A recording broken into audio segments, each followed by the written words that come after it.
Hi, no, Kitty, you don't need to drink that, thank you. Sorry, borderline mom here, checking in. It's about midnight, my time. And I figured I would do a part two. I waited for the children to go to sleep, and as you can see, even Hunter is asleep. And if you want to jump my ass for co-sleeping, well, I'm yeah, sorry. We don't exactly have room for his crib or anything in here, and breastfeeding is actually easier. Um, I think some of the more recent studies have shown that both mother and child, you know, get better sleep with co-sleeping. I mean, if you want, I can find the um, whatever for that, the website for that. I am in groups. I do co-sleep safely. Okay, I don't. You know, is I'm very careful with him. Um, I mean, it's kind of like you go from pregnancy to straight to it. We used to have before we moved here. I actually had a one of those little beds attached to mine that he would sleep in. Kitty's wearing a snuggie. Um, However, I don't exactly have the room for that right now. My husband and I are sharing a room with Jace, Dean, and Hunter. So you've got a queen size bed for me, James, and Hunter, and then I've got bunk beds for the boys. Please excuse the mess, but I will show you. See, here's the bunk beds, and you can see we don't have a lot of room. Okay, that bookcase is what's between us, and I mean, see, so I'm sorry, um, but still, it's here. It is. I waited for them to go to sleep. Uh, Hunter had a late nap, so he didn't want to go to bed until 11:30. Um, and then got him to sleep. Got a shower. I mean, I tried to shave. It's a little out of touch here, and we don't exactly have a mirror in the bathroom. Well, no, we have a mirror in the bathroom. We don't have a mirror in the shower. And I mean, I've got to be up at 7:45 because Jace has his he starts a wrestling camp. I am hoping that this can help him, get some of that energy out. And if you guys, here, and if you want to know how my kids do in school, well, sorry, I'm just gonna brag for a minute here. This here, A honor roll. So this is Jace's this year, okay? What you see, it's just a small glance into our life. I am opening up. And it's like, no, I am not going to discipline my children in front of any of you. I mean, I'm sorry. I've got Hunter running around screaming. So I pop him on the head to get his attention because he's not listening to me. And suddenly I'm one of the worst mothers in the world.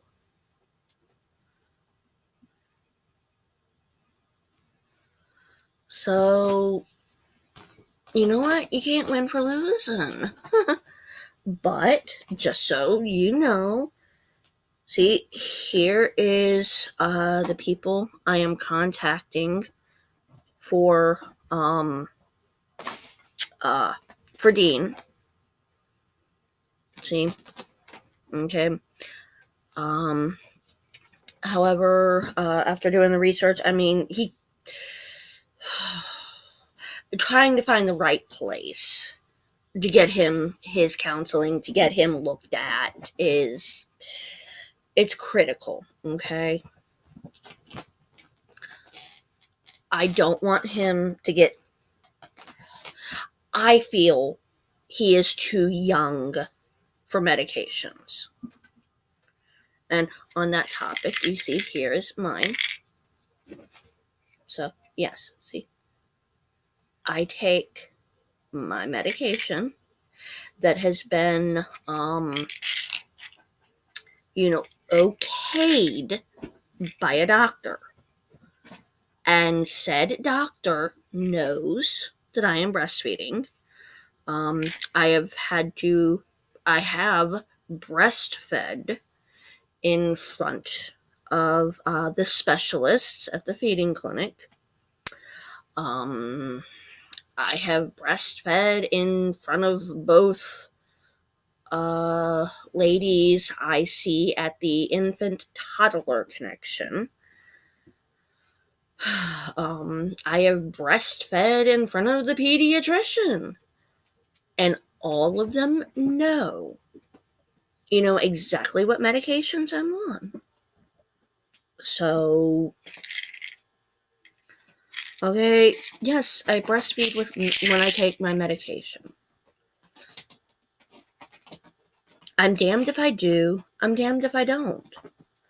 Unfortunately, Hunter refused the bottle. We could not get him to take the bottle. Not even for anyone else. So, I mean, I'm not gonna let my baby starve. But, and see here, I'm getting help. This is my case manager. This is Alexis. See, I see her once a month. And to go on,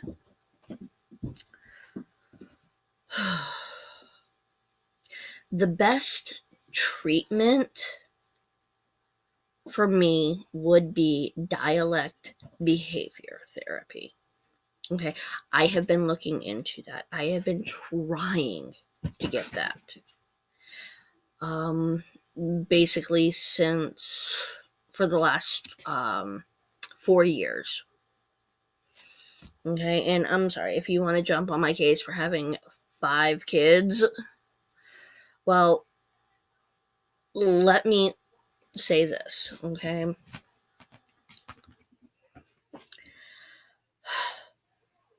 My first husband got fixed. Okay, he went in and got his balls snipped. So I didn't have to worry about getting pregnant with him. I couldn't. And that was, we had my son. Well, we had our son first, which is Avery. He is 17 years old. And he is, as of the end of July, he will be shipping out to Paris Island. Mommy could not be any more proud of him. He's following in his mother and father's footsteps. So I'm really happy with that.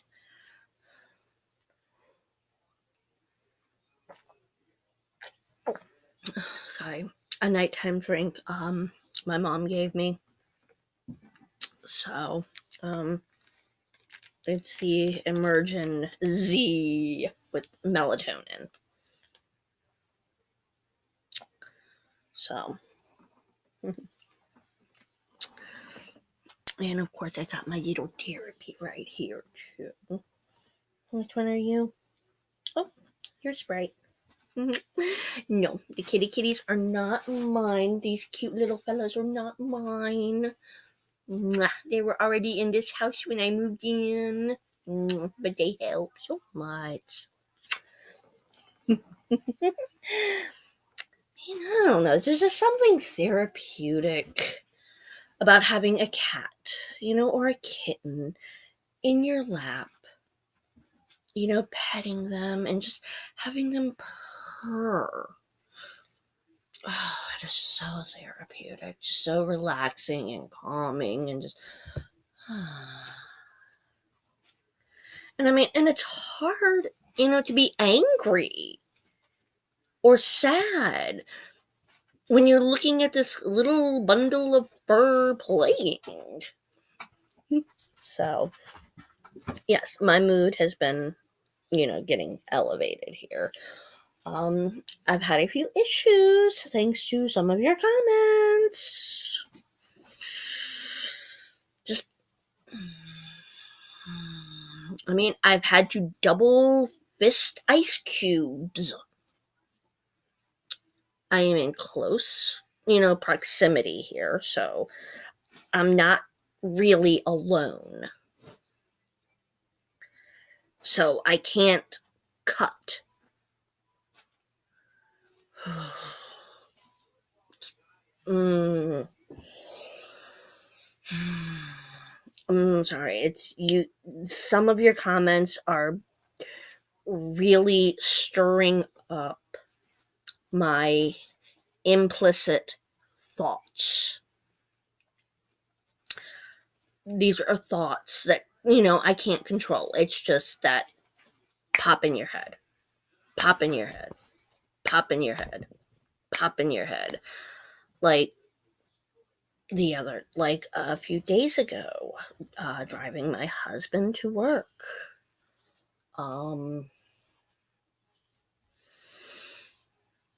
It was raining, the roads were slick, and I thought, you know what? And just, I'm driving, listening to K-Love,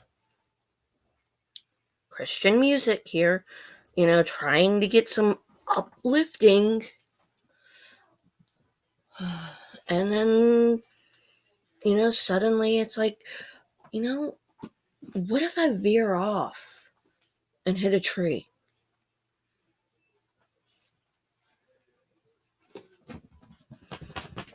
I mean, that could put me out of my misery. But then that would add, misery to my kids and my husband, and it's not worth it. So, here I am.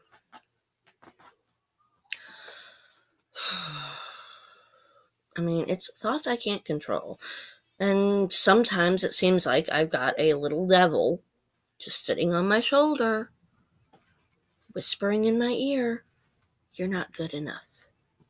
You'll never be good enough. Nobody likes you. Nobody wants you. You're nasty. You're a bad mom. You're ruining your kids' lives." Oh, hi, Skunky. Nope, you're not Skunky. Which one are you? Little cutie. A little cutie. Isn't she? Mm-hmm. Yeah. But no, it's, you're a lazy, good-for-nothing slob. You'll never be anything. You'll never do anything with your life. I mean, I'm sorry, there's nothing any of you can say to me that I haven't already said to myself? So, you know what?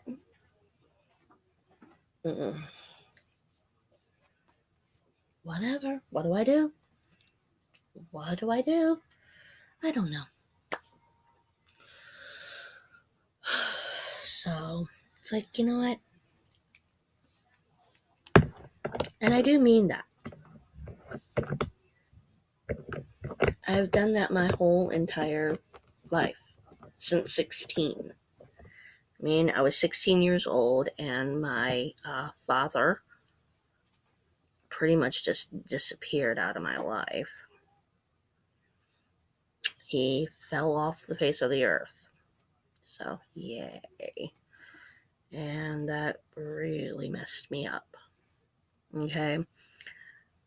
That put me into depression. However, the only person I could see was a school counselor. School counselor said, well, I can't really do much for you.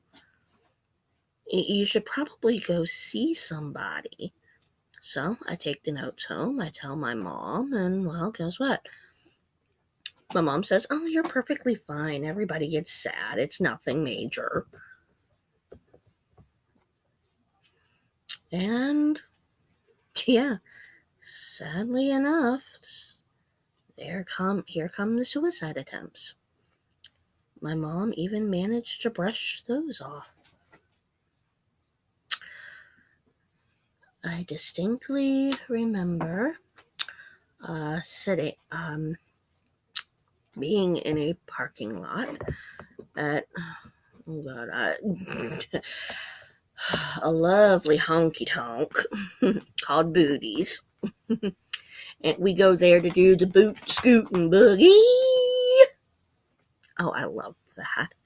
I would line dance with my mom and my grandmother, Granny. Oh, I love Granny. And well, that day I had a bad day. I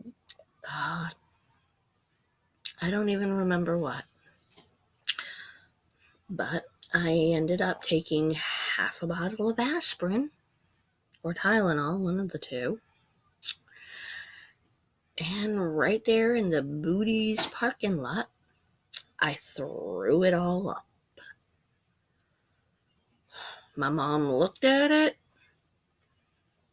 kept walking, didn't say a thing about it.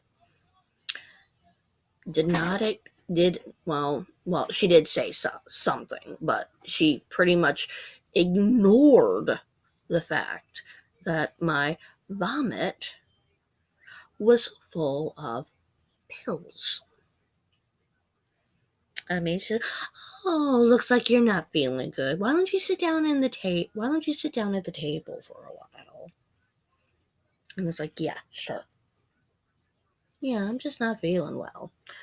The only one who actually knew is like my sister looked over at me and said, "How many did you take?" Once we got inside, and I told her half a bottle.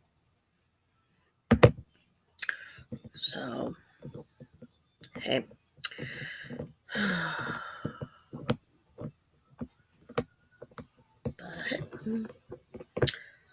And I'm sorry. I will say this. If it wasn't for my children, I wouldn't be alive.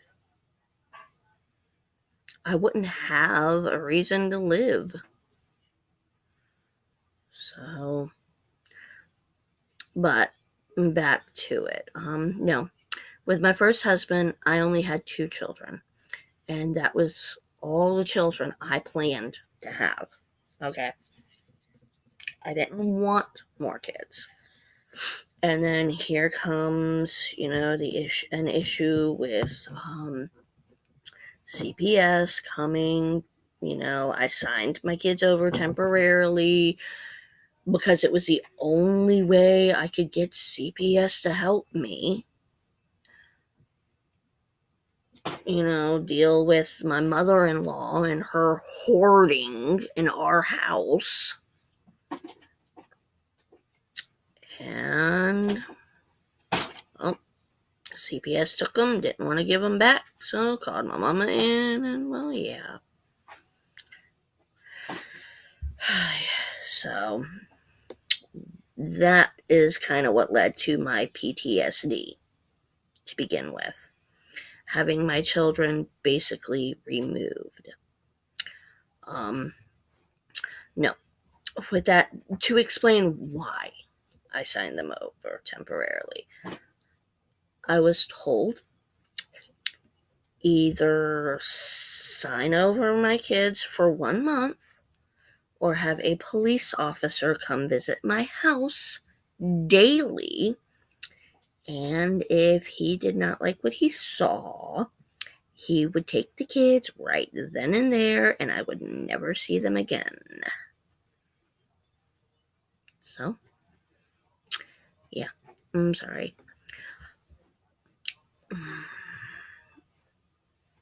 Like, okay, fine, here, now please help me. And I got no help. No help. I didn't even get a freaking clear list of what the fuck I needed to do. So, yeah, whatever, people. Yuck, I suck at this. Got it all over my cuticle and my skin and all that stuff, but hey, there we go.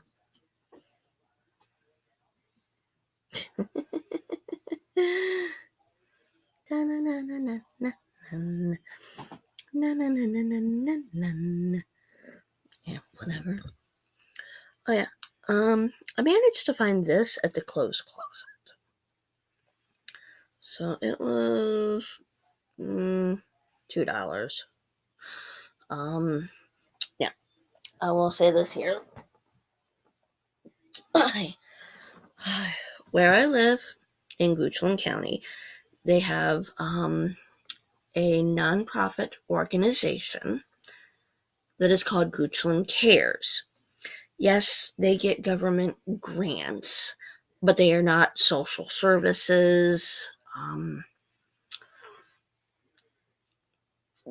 They're not, a county run organization. This is a a non-profit organization here. Okay. They are where I go for my food pantry. They also have a free clinic. Since I have the expanded Medicaid, I don't get the free clinic. However, I do get the dentist. So I do get to go there for dentist. And I've been trying to take advantage of that. Food pantry, dentist, yeah. And they have a thrift store called the Clothes Closet. Now, since I am a Goochland Cares member, since I go to their food pantry and I get their services, I can spend up to $100 for free for me and, my family. Basically the three kids. So it's basically you get $25 a person per month to spend in the clothes closet only. So that's where a lot of, the kids stuff, comes from. So, I mean, I can get some really nice stuff. I mean, here. I mean, you can see this sticker here. I got prenatal vitamins from the clothes closet. I mean, I get books from the clothes closet. Oh, wait, there's my palmetto stone.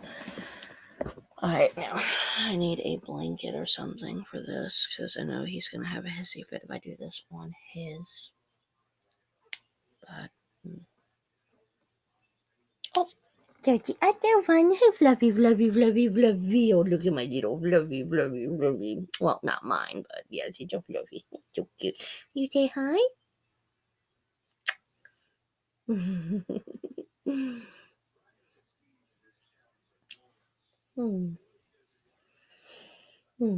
Yes, they are just so precious. Okay. There you go. But, nope. I do get a lot of books. Oh, excuse me. And every time I go, every time I take the kids, they do get a free book. So, excuse me. I encourage them to read. And honestly, on the days that I am struggling, to get up and take care of myself, those are some of those are some of the days the kids enjoy the most. Because we all pile up in this bed and cuddle and read. I read to them. I mean,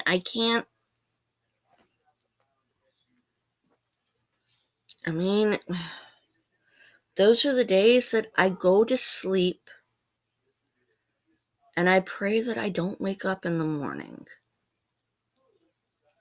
And then I do. And then it's like, another day. What do I do? Yeah. Pummelstone or whatever it is. I don't know. So, Karen got this for me. She had it and she never needed it, so she never used it. And it's like, here. Oh, yeah, I need it. I can use it. Thank you. But no, okay. And then I met James. Okay, my first husband was killed. Okay. And then I met James. Oh, there's one of the mama kitties. I met James, and James, at that point, I wasn't really, thinking about birth control. I started dating, and well, all it takes is one time. So, oops. And then it's like, you know what? We're getting married we plan to get married anyway. We'll just do it now. So, he had a decent job. We were making the ends meet, and everything, it wasn't that bad. And honestly, at that point, I really didn't understand the fact. Yes, I'm taking care of my feet. I'm taking care of my feet, though. Well, shortly. Wait, is that soot? I think soot is up there. Right there. Okay. That did Addie, I think. But, nope. Oh, shit. There we go. That's a little better. Almost better, but not the best.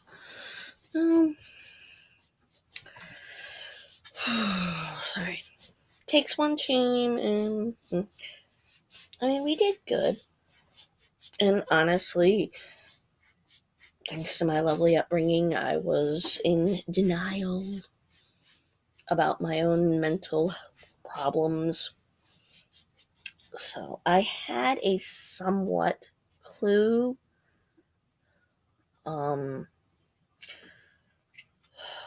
With when I started school, and that was after, for the psychology, after I had a Jace. But even then, I had the support. I had at that time, a rather large support network. And everything was going really nice, honestly. So I was doing pretty well. I mean, I wasn't, I did have a few suicidal thoughts here and there. I had some implicit thoughts, some not so nice ones. But then I just have to look at Jace, and it's, you know what? God's given me a second chance. I mean, that's what I thought when I got pregnant with Jace. It's like, oh my God, this is a second chance. This is going to be, I could be the best mom. And oh my God, I was I was a helicopter mom with that child. Okay, I actually had a job that I took him with me to. So, oh my God, I loved it. It was only for 10 hours a week, but it was a job. And we really didn't need the money. That was just my spending money for me and Jace. But it was fun. So, and I mean, I was the attachment, hyper vigilant, helicopter mom. If he had a cough, I was in the hospital. I took him to the emergency room. And my husband really got tired of that. And it's like, honey, calm down. Honey, calm down. It's just a cough. He's fine. He's fine. He's fine. And throughout that, let's see, I worked with Chips, child. Oh God, I don't know. I don't even remember. They're similar to the infant toddler connection. Basically, I had once a month, I had a registered nurse come up in my house and check out me and the baby. I had a counselor through them. Once a month, I had somebody come into my house, and I would basically, just sit with them, and we would talk, and they would talk me through some of my postpartum depression, which was nice. So, things were going really well.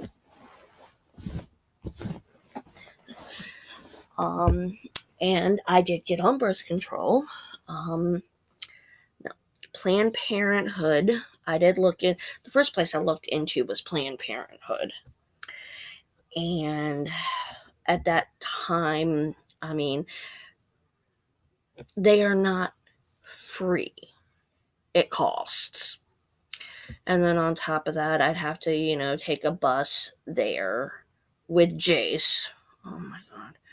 Taking in, a little child on a bus.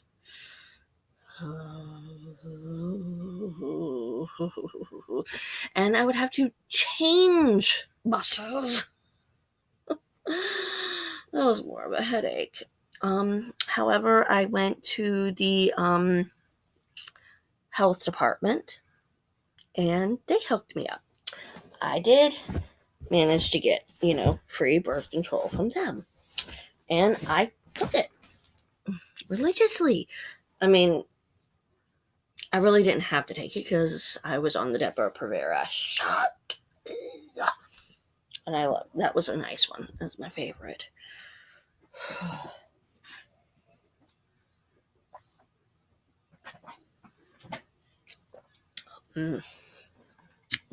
Depo-Provera. So, however, I got a sinus infection. I had to go on antibiotics, and I am a married woman. Okay? My husband wants sex.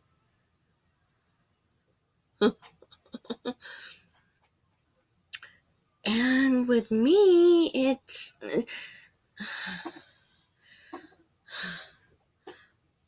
I was afraid if I didn't give him sex, he would find it somewhere else. Because I've seen the waitresses that he worked with flirting with him. Yeah. I mean, I saw the girls flirting with him, so yeah. I was afraid he was going to go get his sex elsewhere if I didn't give it to him you know, at least sometimes. So, the antibiotic countered my birth control, and here comes Dean, child number 4. Now, at this point, I get highly distraught. Okay,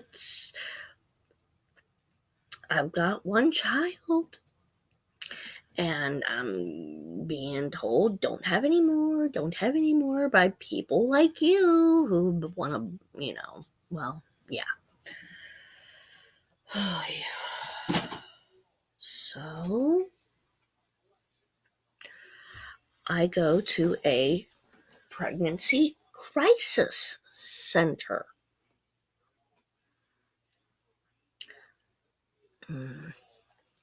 Okay. I get shown this lovely, what do you call it? I get shown these lovely pictures of, well, one, what the baby looks like inside me, what an aborted baby looks like, and like a gray. Time for a new color.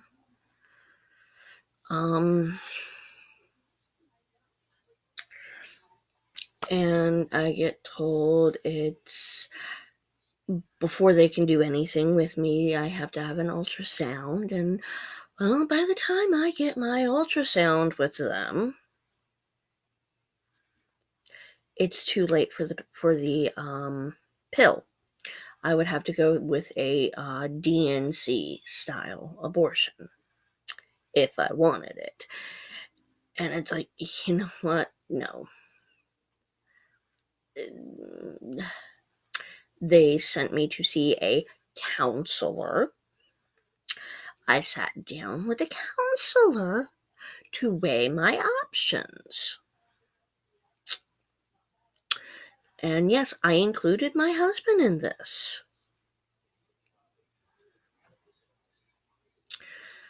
My husband has been through the system.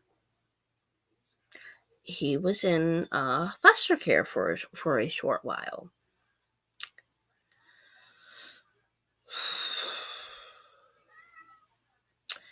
And I was judged to be, between my husband, the counselor, and I, we all came to the agreement that adoption was not really an option for us. I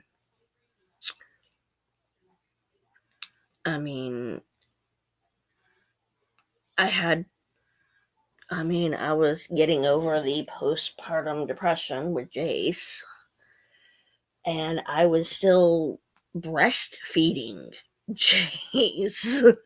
That's just to let you know the attachment there. Jace breastfed up until a month before his 2nd birthday. So it was attachment. And the counselor said that given the attachment I had with Jace, I would most likely not be able, mentally, emotionally, to go through with an adoption. And I'm sorry, they were a crisis center, so they were pretty much, anti, they try to talk you out of your out of abortions. So, my husband basically made a few calls and, talked to his job, and, well, we got a little bit of a pay increase so that we could afford the child, so we could afford to take care of the child. So, yeah.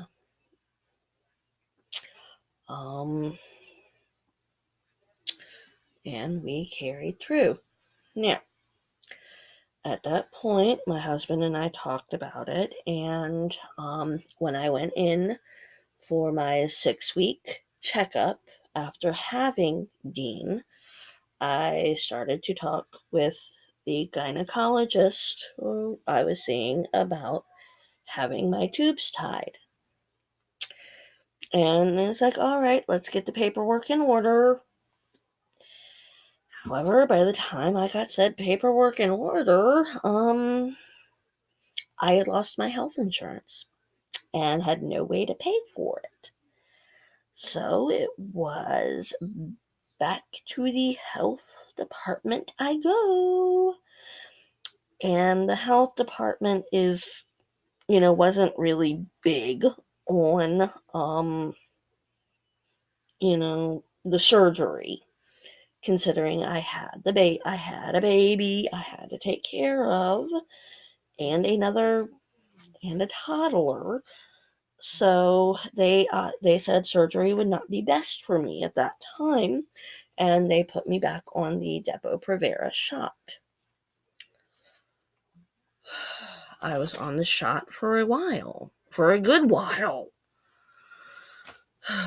And then my PCOS, I guess, flared up or something, I don't know, causing my hormones to go completely out of whack. And when I went in for to get my birth control, they had me do a pregnancy test, and it came up with a very, very faint positive. So I waited a few days. I waited a week, went back, did it again, and it came back negative. So they checked they took my blood and checked my hormone levels, and for some reason my progesterone, whatever it is you get the pregnancy with the was high. So they had to hold off on my birth control until I could get that looked at. And, well, that is when I started looking into treatment for my PCOS. And in order to get that treated, I had to go to see an endocrinologist. And there was a good 1 to 2 year wait, to get onto the endocrinologist. To see the endocrinologist. Because I had to go through the free clinic. And it was during that wait that little Hunter came along. So, and before you ask, yes, I used condoms. So, I mean, condoms worked for a while, but not completely, because I did end up with a baby. So, if you want to jump me for having kids, I'm sorry. I guess in a way you can say it was part of my upbringing, was the want to be a mom.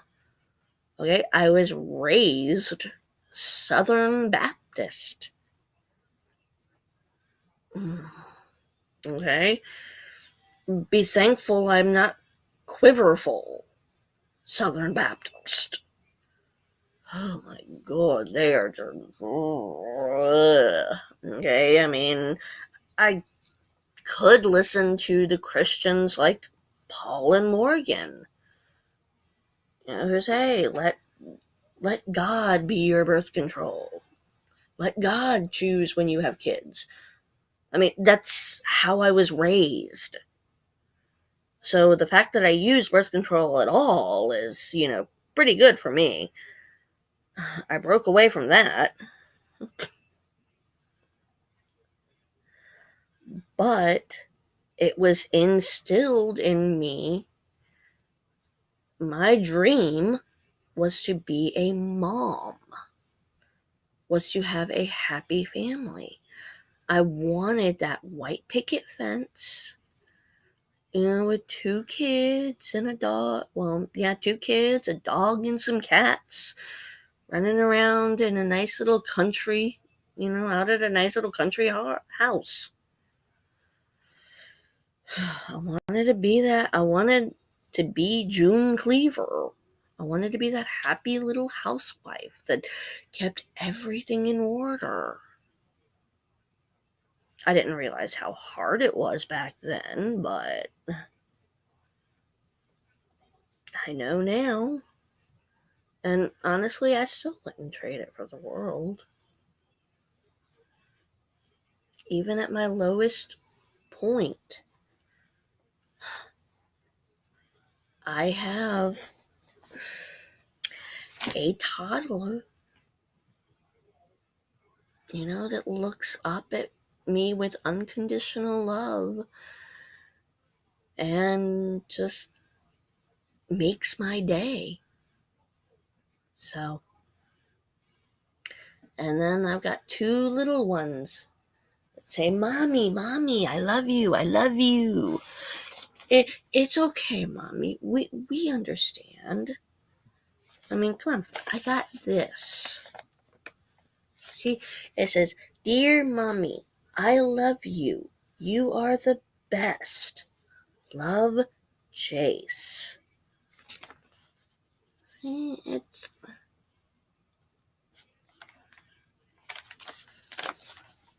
so the moments like this, they are the highlight. I feel depressed. I get down to the point where I just want to go to sleep and not wake up in the morning. And then I look at that, or I look at my kids, and I have a reason to live. I have a reason to fight. I have a reason to go get treatment for myself. And that is what I am doing. So, I mean, here's the card I have for me. And I am hoping that these people will be able to help me get my DBT, my dialect behavior therapy. Okay, unfortunately, I mean, for the last year, I have been trying to get it from these people, but they don't do dialect behavior therapy. So I have been looking for somewhere that does, and I finally found it. So I am trying to get better, and the only reason I am trying to get better is for my kids. Take that out of the equation, and who knows, I might just get worse.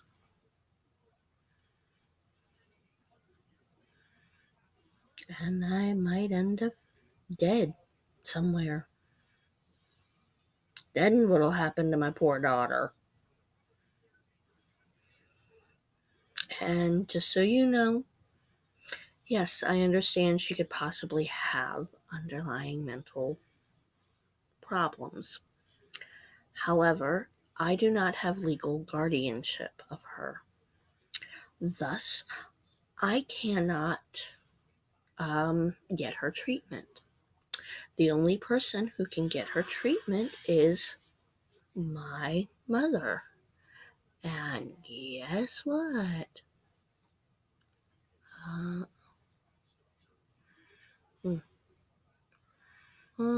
is that my ear or something? I don't know.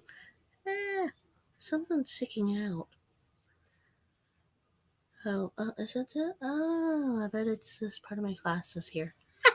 No, sorry. And this is the same mom who turned me against medication and, denied that there was anything wrong with me. So, I mean, I don't know what else I can do. I'm trying. I will probably catch up with you guys a bit later tomorrow, but I do need to go to bed. As I said, I've got to be up at 7:45 so I can take Jace to his first day of wrestling camp. It's only going to be, 5 days, 4 or 5 days. But here's hoping. This is Borderline Mom signing off, and I hope you have a wonderful day or night. Bye.